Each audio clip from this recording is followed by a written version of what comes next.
Hello, my name is Robert Lempert. This video describes the robust decision-making method.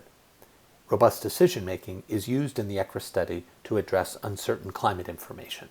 This is material found in Annex F. Climate change is a challenge of risk management.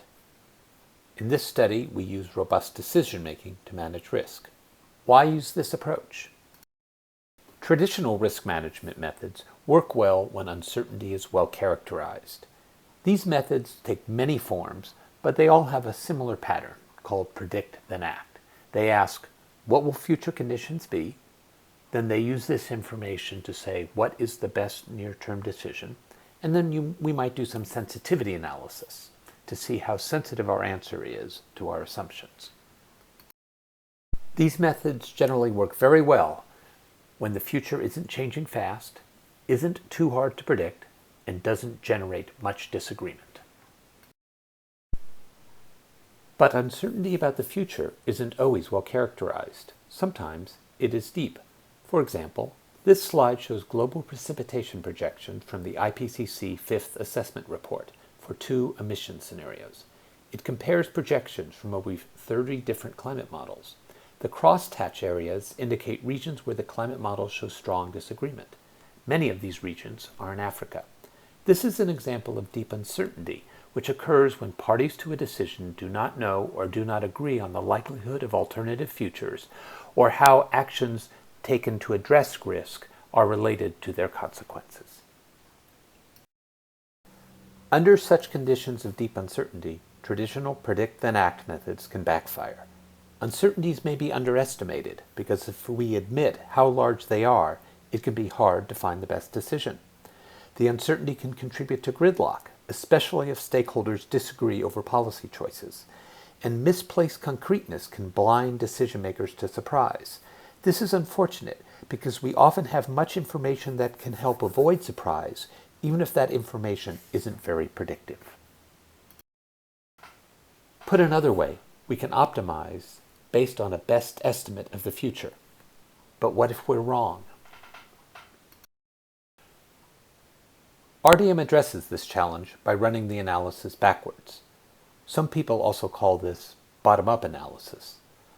Either way, instead of first asking what will future conditions be, we start the analysis with one or more proposed strategies. We can then use our analytics to identify vulnerabilities of these strategies. For instance, we might distinguish between futures where the strategy meets and misses its goals. With this information, we can develop strategies, modifications to our strategies that help reduce these vulnerabilities. We iterate the process and eventually find a strategy which is robust, one which works well over a wide range of plausible futures. One often conducts an RDM analysis using these 4 steps.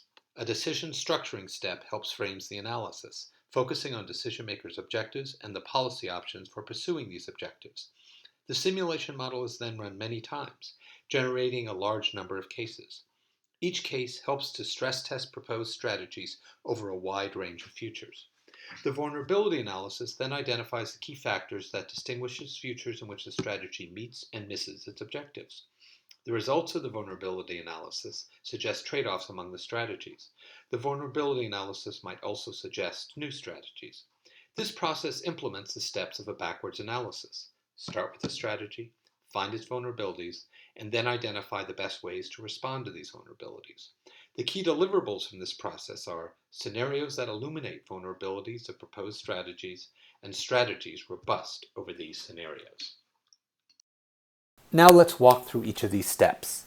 The decision structuring step is often performed in collaboration with stakeholders.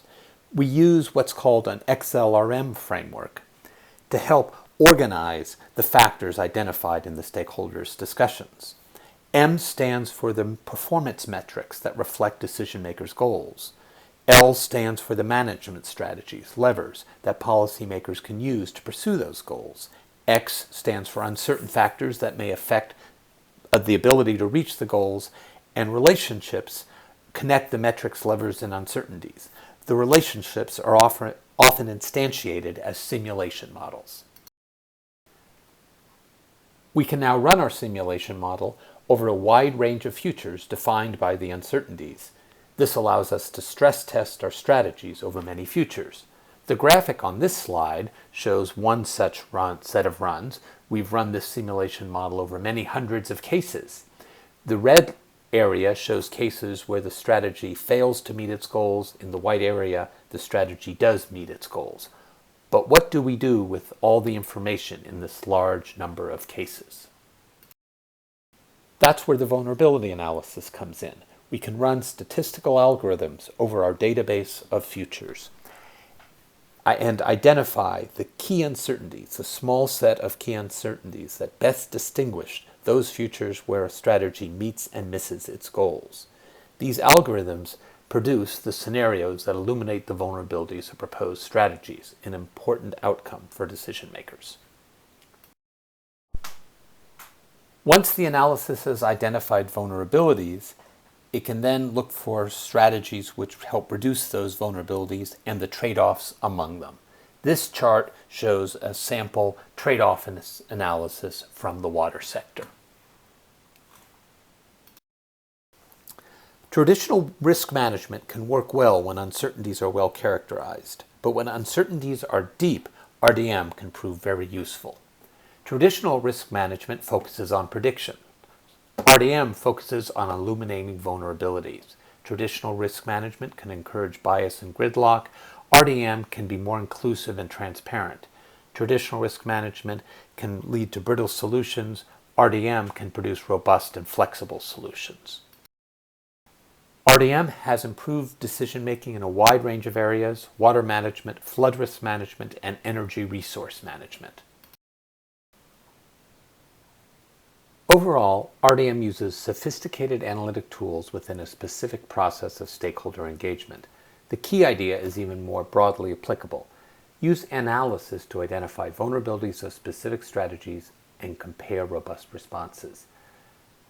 Ultimately, RDM helps encourage policymakers to change the question from "what will the future bring" to "what steps can we take today to most assuredly shape the future to our liking?"